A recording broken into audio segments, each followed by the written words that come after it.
বাংলাদেশের লাভজনক ফসলগুলোর মধ্যে অন্যতম একটি ফসল হচ্ছে পেঁপে চাষ।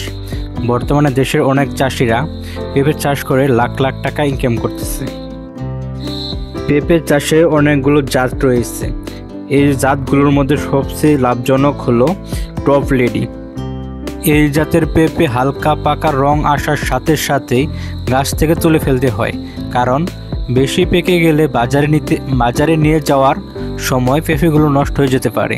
তাই হালকা পাকার পরপরই সংগ্রহ করা হয়, যেমনটা এই ভিডিওতে দেখতে পাচ্ছেন। এই জাতের পেঁপে খেতে অনেক মিষ্টি হয়, দামে ভালো এবং আকারে অনেক বড় হয়। একটি পেঁপের ওজন 1 থেকে 3 কেজি পর্যন্ত হয়ে থাকে। এখন দেখুন কিভাবে এই পেঁপেগুলো বাজারজাত করা হয়। পেঁপেগুলো গাছে থাকা অবস্থায় হালকা পাকার কালার আসা শুরু করলেই পেঁপেগুলো গাছ থেকে তুলে ফেলতে হবে।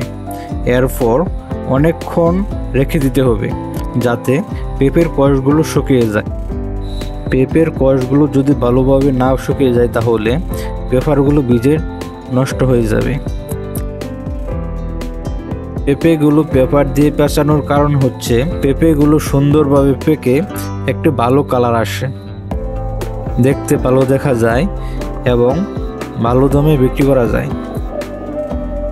এই পেঁপেগুলোতে কোনো বিষ থাকে না, এই জন্য পেঁপে চাষ করার জন্য কোম্পানির বীজের উপর নির্ভর করতে হয়। ভালো ফলন পেতে হলে ভালো কোম্পানির থেকে বীজ সংগ্রহ করতে হবে। পেঁপে চাষ সম্পর্কে কোনো যদি প্রশ্ন থাকে তাহলে কমেন্ট বক্সে জানাতে পারেন। ভিডিওটি ভালো লাগলে একটি লাইক দিয়ে দিবেন, সাবস্ক্রাইব করে পাশে থাকা বেল আইকনটি বাজিয়ে দিবেন। ধন্যবাদ সবাইকে।